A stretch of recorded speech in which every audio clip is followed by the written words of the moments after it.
Thank you, Chairman. Thank you, Ranking Member. Administrator Isaacman, I want to thank you very much for joining us today. I want to echo the importance of the NASA STEM engagement program that my colleagues have made.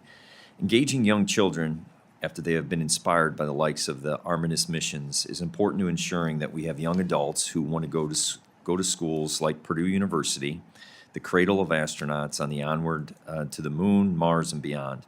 In 2024, I was honored to announce that the Challenger Learning Center of Northwest Indiana received $963,000 through the appropriations process. I was proud to support the request, which will have a lasting impact on engagement in STEM and encouraging them to consider careers in science and space.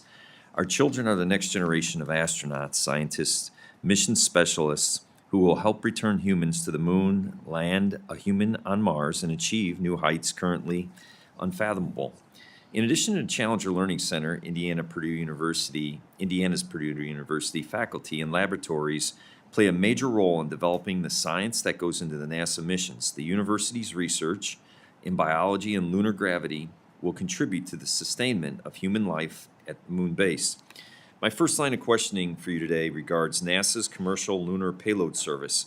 Does NASA's fiscal year 27 budget request provide sufficient resources to support the accelerated schedule for returning to the moon, specifically the scientific exploration and space technology payload side of CLIPS? And then second, does NASA's view CLIPS and the planned shift to the medium and larger landers as a critical tool for maintaining U.S. leadership in the race to establish permanent lunar presence? Thank you for the question, Congressman. You know, I do talk a lot about America's ability to return to the moon, and putting our astronauts on the surface before our great rival comes down to months, not years. With respect to building the moon base, we have a huge edge here, sir, and it's thanks to programs like CLIPS and LTV and the investments that have been made in prior years that give us the ability now to ramp up that supply chain to get more landers on the moon at a cadence nearly monthly starting in 2027. So we are absolutely relying on the CLIPS program.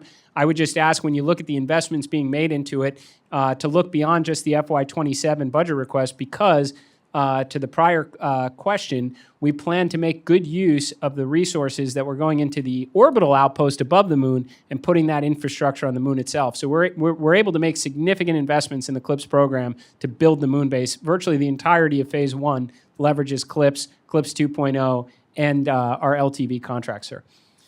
As the world marveled at the Artemis II slingshot around the moon, NASA leadership released a budget that, by and large, cut program agency-wide, and NASA science taking the largest cuts. As NASA moves to ignite its Artemis program and accelerate returns to the moon, other programs that aren't as flashy are being canceled altogether. Small science missions not considered to be the flagships just don't seem to be the priority of NASA and its budget. So to that end, can you explain the agency's cuts to NASA's budget at a strategic level?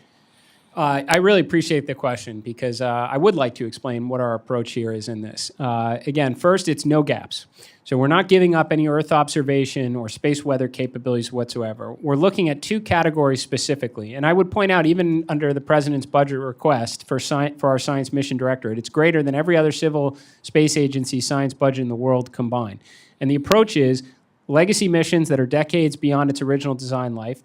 How can we still get after that data, because the taxpayers invested a lot to have those capabilities on orbit, do so in a consolidated, efficient way to continue to get good science out of it, as opposed to funding it exactly the same as it was 20 some odd years ago, adjusted for inflation. And then two, we're formulating missions for, that are meant to launch in the 2030s the same way we did in decades past, instead of making use of commercial industry now that are printing off satellites for Earth observation already and adding the instrumentation to them for Earth observation, whether it's for climate purposes or agriculture. So we believe we can get at that data more affordably in the future, so we can free up resources for what industry is not capable of doing, like missions like Dragonfly or Habitable Worlds Observatory.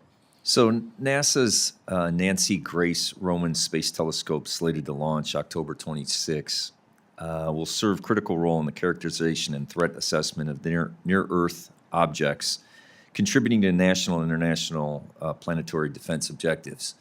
My question to you is, Can you articulate the importance of that for our national, what you can as how important that is in the space race? Absolutely, sir. And I think just to clarify, so Nancy Grace Roman has called the evolution of Hubble Space Telescope. It's absolutely extraordinary. It's 100 times the field of view of Hubble, 1,000 times the scan rate. That's more pursuing the secrets of the universe. You may be referring to the NEO Surveyor satellite. That's our planetary defense satellite we're looking to launch in 2028.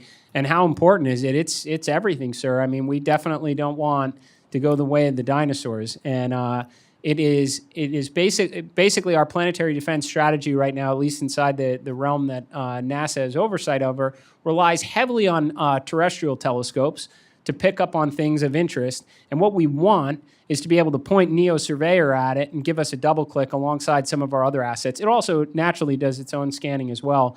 But I think this is an area of great importance, obviously, to the nation and the world, because what doorbell cameras caught a couple weeks ago, if I recall, was in perhaps Illinois. That happens every single day. And fortunately, they're small enough size meteorites that they burn up in the atmosphere. But we know, whether it's a cadence of every century or not, you're going to have bigger objects that are going to enter, and we want to get ahead of that as often as we possibly can. Thank you. Yes, sir. I yield back.